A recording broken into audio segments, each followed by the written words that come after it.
verses make up a fascinating. We're going to look at a few verses that represent the fascinating dialogue between Moshe and his father-in-law.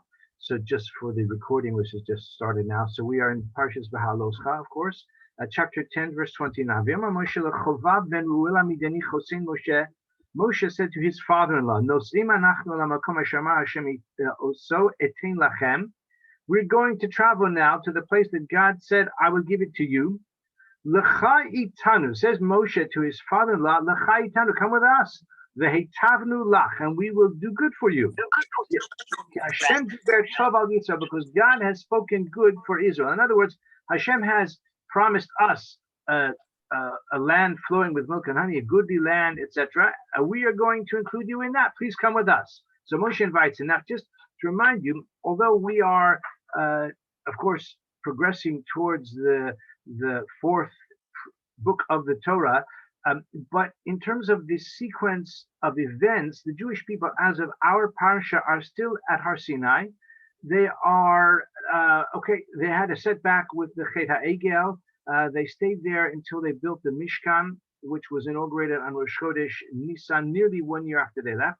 We had at the beginning of the book of Bamidbar that the census was taken in the beginning of the second month. So in other words, the Jewish people were there 13 months now, and they're only we're going to see, actually hopefully still tonight, that they're just now going to set out from Har Sinai. So they built the Mishkan, they've been there for a year plus, and less than a year because they arrived just before Shavuos on Rosh Chodesh Sivan, and it's now in the month of Iyar in the sequence of events of the Torah. My point here is that Yisro arrived, whether before Matan Torah or after Matan Torah, and he's still there. He hasn't left. He's stayed with them perhaps for a year.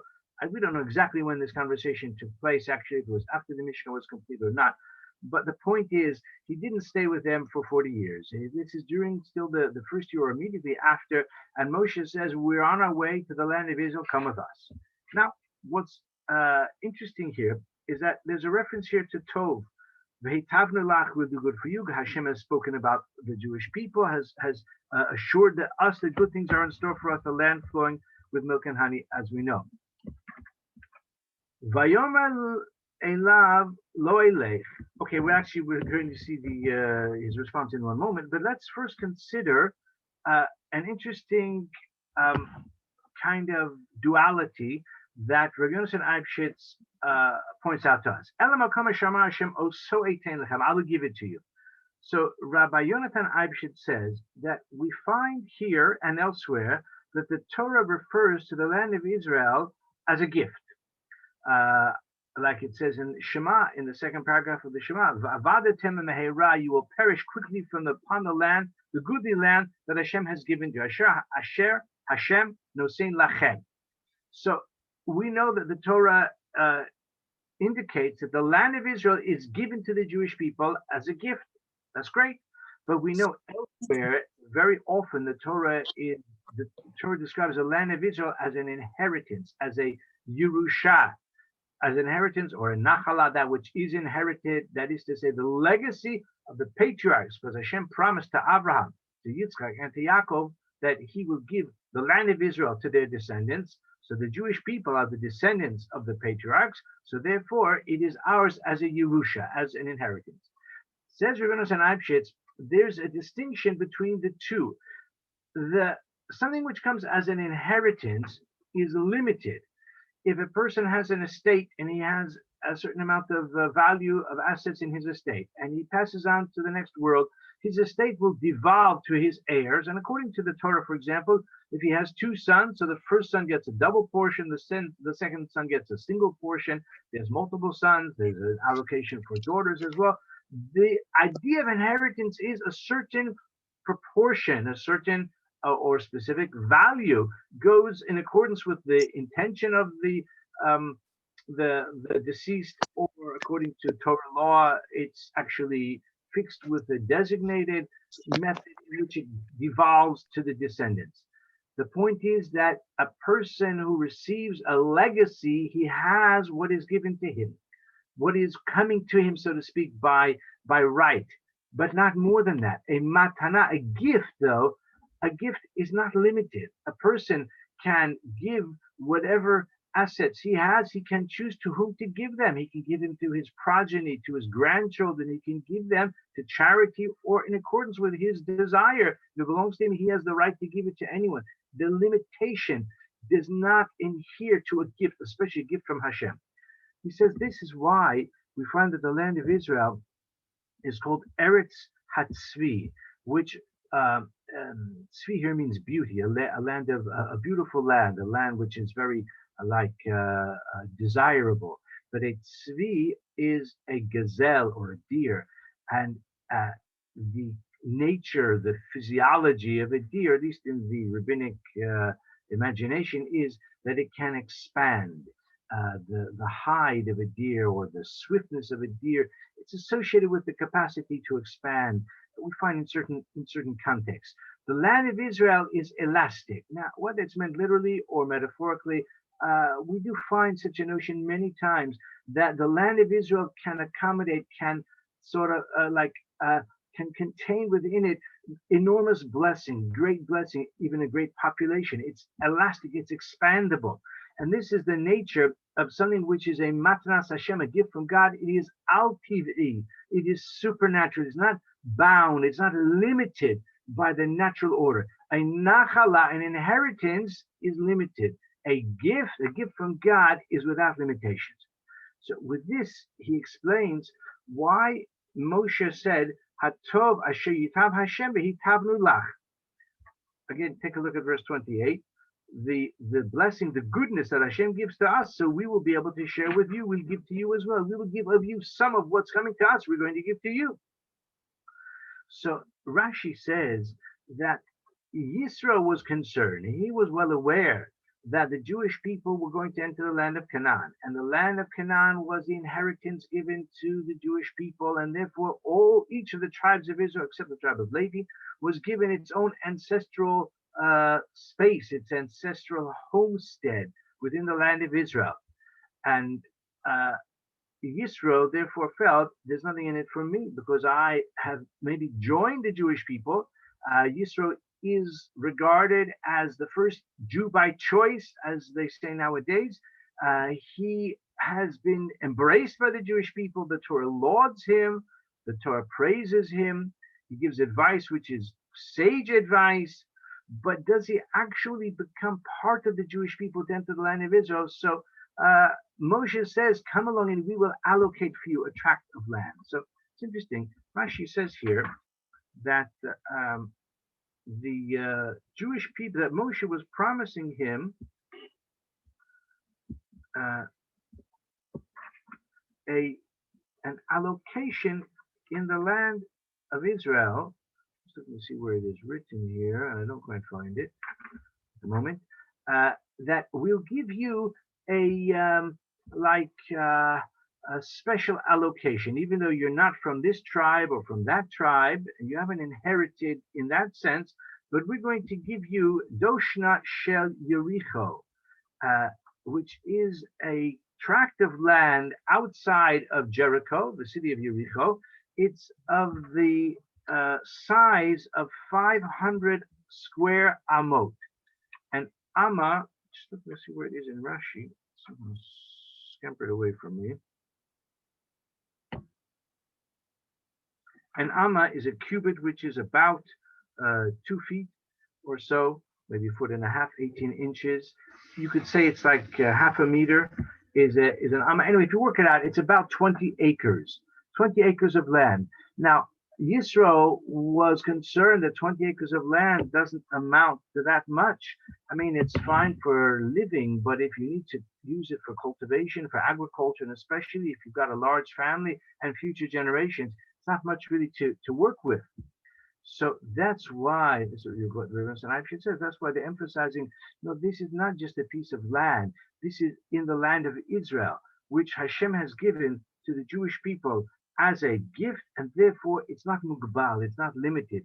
It can expand, and it will be sufficient for the needs of your family, even into future generations as well.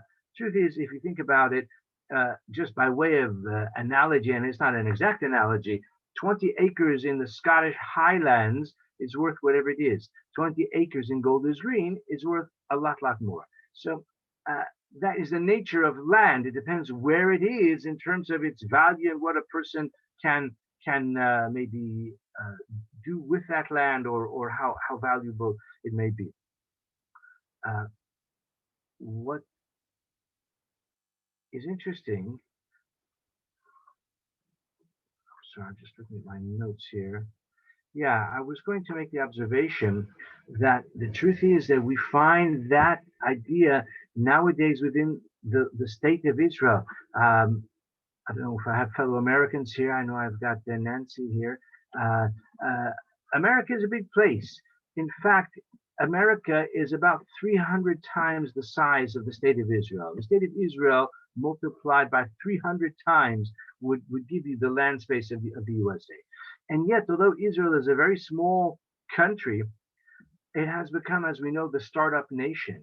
And through technology, it is a tech titan. Israel, so to speak, punches above its weight. So there was a time when the land of Israel, in terms of the land itself, its productivity or its value, or the economic uh, sustainability was dependent on the agriculture, how many pomegranates or how many grapes or how many olive trees can be cultivated. And then later on, it was oranges or tomatoes. In the early days of the state of Israel, that was the case as well. But now the circumstances have evolved in such a way that the wealth and the impact and the value, so to speak, if we can speak in those terms, the land of Israel is not dependent on the acreage and on the square kilometers. To a very great extent, it's a modern day fulfillment of muat hamachzikas hamaruba, a small amount that encompasses and embraces a great deal. Through the ingenuity and the intellectual gifts and the industry and the blessing of Hashem, the state of Israel has punches well above its weight and well above its space in terms of the modest proportions of the land itself. So this is what is hinted to, according to our friend for this year, Rabbi Yonatan Eibeschutz. This is what is hinted to when Moshe says, taking a look again at verse 28, I'm giving it to you. It's a gift from God, and therefore it has a goodness which we can afford to share with you. And even though we're only allocating to you a relatively modest tract of land, but this is a gift from Hashem, and it's going to be sufficient for you and future generations. Now, we have a tradition that actually Yisro's descendants did live there. But the remarkable thing is, when we look at the next verse, we find that Yisro says thanks but no thanks. Vayomer elav in Pasuk Lamed, verse 13. Vayomer elav, Yisro responds, Lo elech, I'm not going. Ki'im al artzi ve'al moladati elech. But I'm going back to my home country and to my birthplace, my land and my birthplace, elech, which is remarkable because, as I just said, he is the paradigm of the Jew by choice. He's the first one from a foreign nation to join the Jewish people. Of course, he is well connected. He's the father-in-law of Moshe. His daughter Tzipporah is righteous. She's married to Moshe. So, okay, he's well placed. But even so, the fact that he does join the Jewish people, he's embraced by the Jewish people, and therefore it's so surprising that he evidently declines the offer. He says, I'm not going. I'm going home. And I've always wondered why that is. Now, the truth is that in Parasha Yisro, there we have a dialogue as well, where Yisro says, I'm going home. Vayelech lo al artzo, Yisro went home. And it's not completely clear, I mean, it's Machlokas Rashi and Ramban, as to whether Yisro left permanently or whether he left and then came back. Because Rashi there says a certain comment, which perhaps I'll mention right now. We'll get back to it again shortly. Rashi says there that I'm going home to convert my family because I'm so inspired and I'm so committed to joining the Jewish people. He went home to convert his family and he brought them back. From this account, though, in Beha'alotecha, it is left open and it appears that Yisro declined the offer. And I've always marveled, why is that? Why did he decline the offer? Why said I'm not going home? Now, in the next pasuk in Lamed Aleph, we find that Moshe importunes him al na tazavu sanu, etc. But that's how it's left, and it is not at all clear if Yisro agreed to go with them or not. As I said, in Parashas Yisro itself, it seems that he went home. Ramban says he subsequently came back. It's an open question. But why did, at least initially, prima facie, Yisro decline the offer? Why? So Rabbi Eibeschutz has 4 suggestions as to why, and I think each of them is certainly worthy of our consideration. I think he addresses the subject, addresses the question very cogently. Surprise, surprise, Yisro says, no, I'm not going, I'm going home. So Rabbi Eibeschutz says, the first suggestion is, Shelo Yomru shebishvil chemdas Eretz Yisrael nisgayarti, so that people should not say that the reason I converted to join the Jewish people is because of the love of the land of Israel. That is to say, I am aware that Hashem has promised the Jewish people the land of Israel. It's a land flowing with milk and honey. It's a desirable land, a sought after land, a precious land, a valuable land. Hashem has promised it to the patriarchs. He is now fulfilling his promise. He has left Egypt in a shambles, took the Jewish people splitting the sea, gave them the Torah Har Sinai. They're poised to enter the land. I want the piece of the action. This is the place to be. I want to go with the winner. So in order that people shouldn't say that it's for the value, for the benefit of seizing a portion in the land of Israel, that's why I became Jewish. So that reason I'm not going. I want to show people it's not because of the profit motive. It's not because of the financial or pecuniary benefit that may accrue to me, but it's for ideological reasons, it's for spiritual reasons that I've joined the Jewish people. And therefore, I don't want people to say that I've converted for that reason. It's interesting, the land of Israel is to this very day sought after by all the nations in the world. It has historically been a crossroads of empires. As we very well know, the land of Israel is holy to multiple religions who have emerged from Judaism and have sought to claim the land for themselves. In 1947, when the United Nations first voted for a partition of the partition plan to grant the Jewish state, they designated Jerusalem as an international city. It was not going to belong even to the state of Israel. Well, that didn't last long. It did become a divided city, but of course, after 1967, when Yerushalayim was liberated, the Vatican called for the internationalization of Jerusalem. So yes, it is a land that everybody seeks. So therefore, Yisro said, that's why I'm not going to go, because I don't want people to say that is my motivation for wanting to join the Jewish people. The second reason he suggests is because of a possibility that when the Jewish people are in the midbar, in the wilderness, they are surrounded by the clouds of glory. They're eating the manna from heaven day by day. They've received the Torah. They are spiritually exalted. They're living in a rarefied, perhaps unsustainable existence, but a very exalted state. When they enter the land, so everyone is going to go to his vineyard and to his olive tree, zel carmel, zel zeso, and they are going to abandon the Torah. They're going to, like he says, they're not going to cultivate the life of the spirit anymore. They're going to become completely immersed in commerce or in agriculture, etc. So basically, he says that I've wanted to become Jewish because of the dveikus, because of the cleaving to God. So I'm going to go back home, and there I can meditate. I can engage in spiritual introspection. And Midian was next to the Midbar, to the wilderness of Sinai.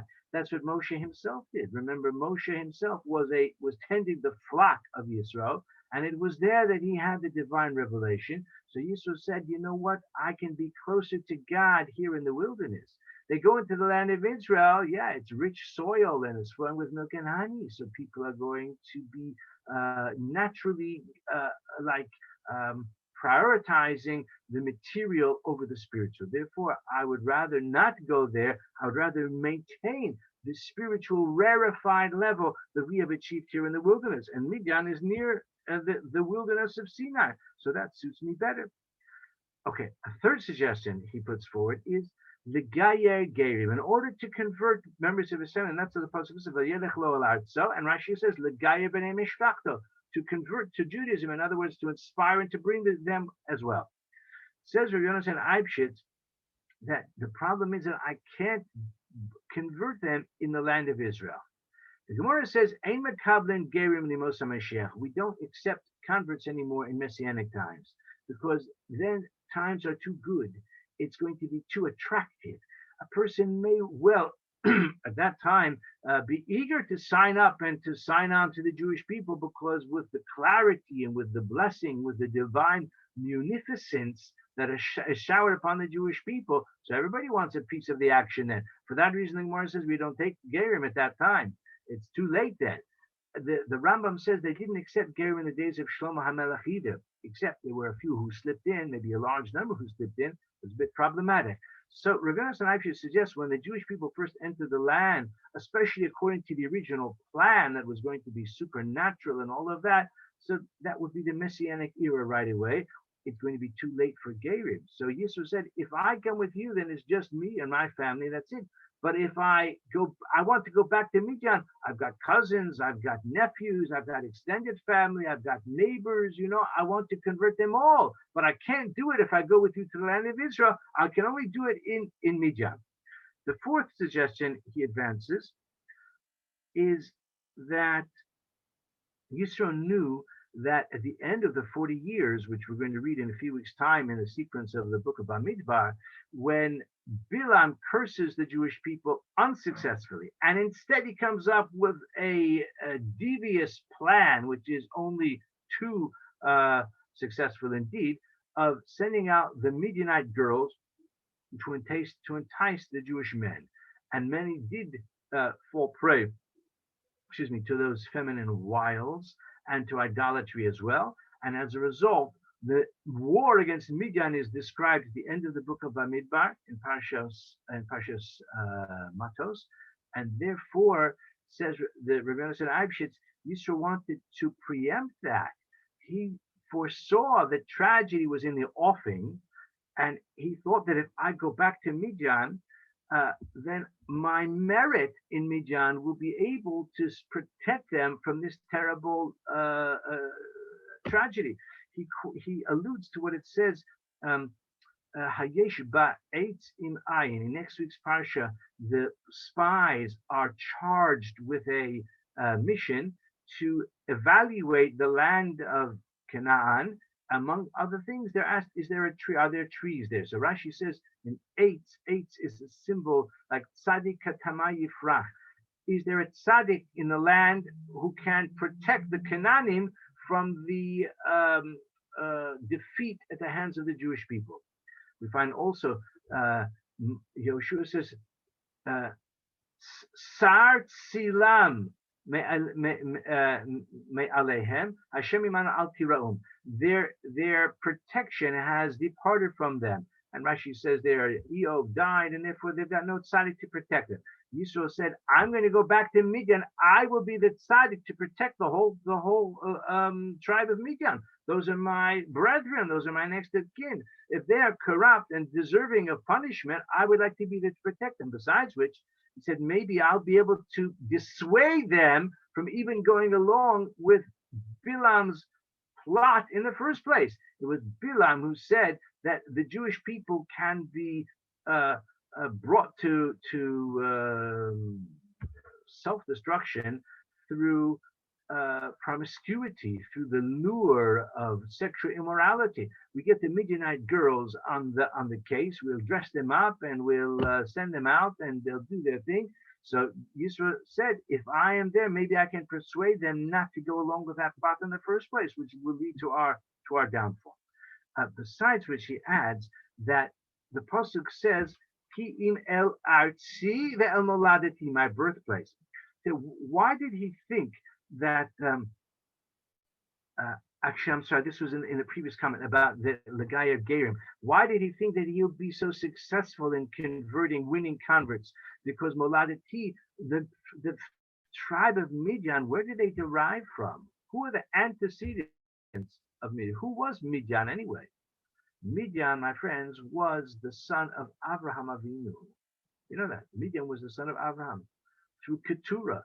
Abraham married after the death of Sarah. He married a woman called Keturah, who perhaps was Hagar, or maybe it was not Hagar, and she had a number of sons. One of them was Midian. So Yisro said, okay, we've gone off the path in a long way, immorality, debauchery, and all of that.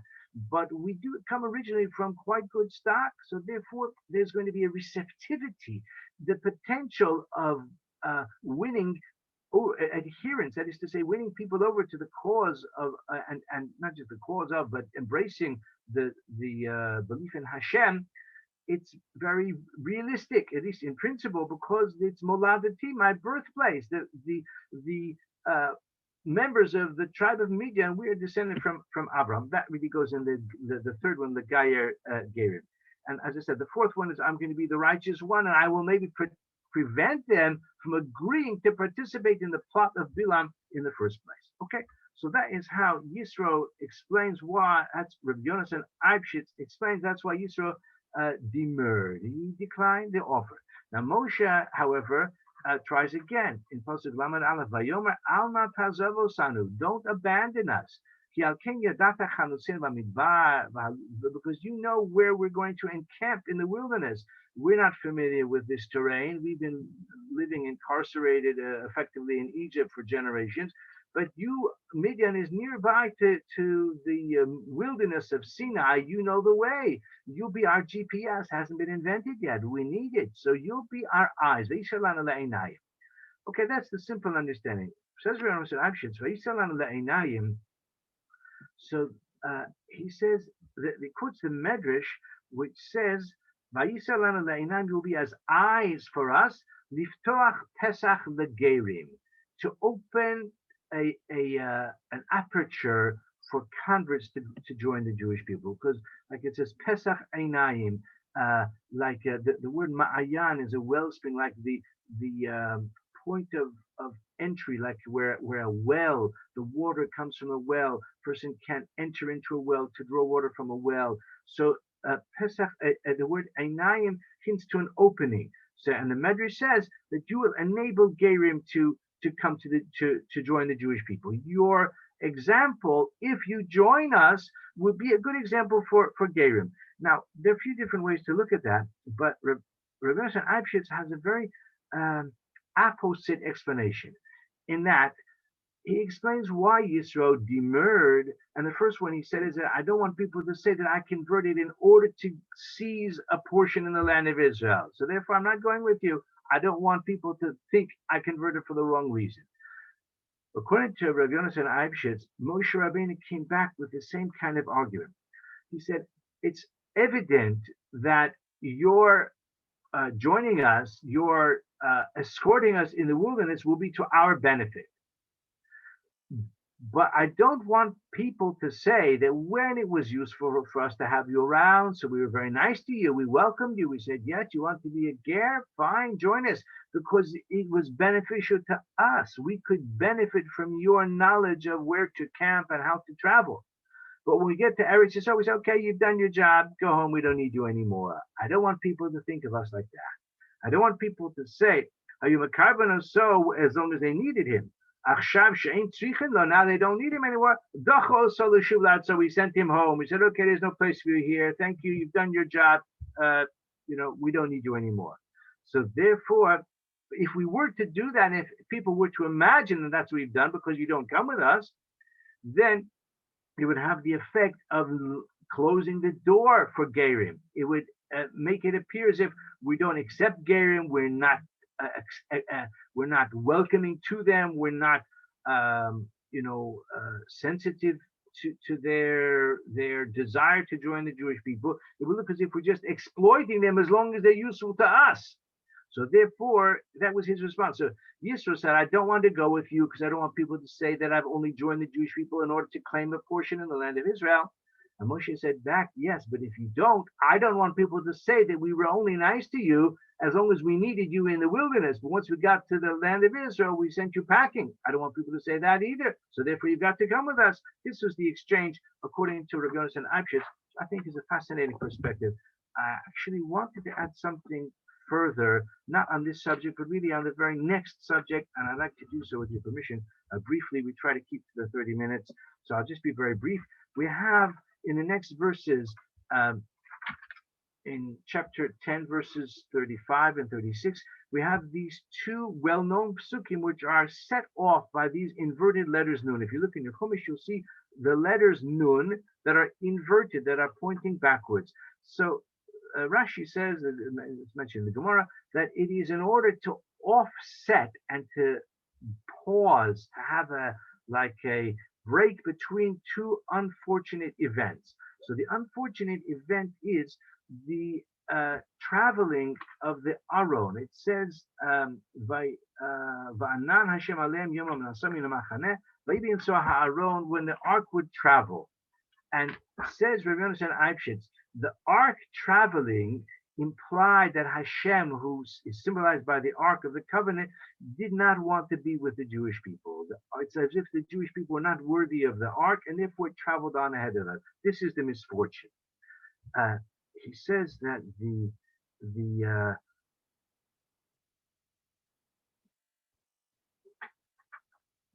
Medrash says that this is the unhappiness that the ark was not worthy of being in their midst. The nun alludes to the word nefilah, to fall. Just like we don't have the letter nun in Ashrei because of that reason. Nun nefilah, the Jewish people had fallen. They'd fallen from their level, and therefore the ark, so to speak, did not want to reside in their midst, and it traveled on ahead a journey of 3 days distance. So the nun refers to the nefilah, to the fall of the Jewish people. Nevertheless, he says the nun is pointing backwards because the Medrash says, "Brach dodi, flee, my beloved, udemei lecha litzvi," and be similar to a gazelle. It says in Medrash, when a gazelle runs, it turns around to look behind it. A gazelle is a graceful animal, and it's very supple, and has the ability to look around behind it. Gazelles are quick, but they've got the predators can devour them. They have almost no natural defenses. The main defense of a gazelle is its speed. But when it runs ahead, and if it's safe, then it will turn around to be sure that it is safe. That's why he says the nun is backwards. The nun symbolizes the Shechina, that Hashem, so to speak, even when he distances himself from the Jewish people, he turns around to see how they are doing. He turns around to look at us. So the nun is the nefilah, alludes to the downfall of the Jewish people. That's why it's offset in that way, because it's misfortune, but it is directed, so to speak, back towards the Jewish people, as if to say, Hashem is like the gazelle. Even when he runs ahead, he turns around to check up on us as well, to be sure that we have not completely lost the way. He does not intend to abandon us, but only to be at a distance so that we will catch up. Hashem. Sorry to talk and run, but I've got to in order to get mincha, and I want to thank everyone, our host as well, and thank you for those who just joined, including our friend Elisheva, not my daughter Elisheva, but Elisheva we know very well, who's in Eretz Israel. So thank you to everyone, and Shabbat Shalom.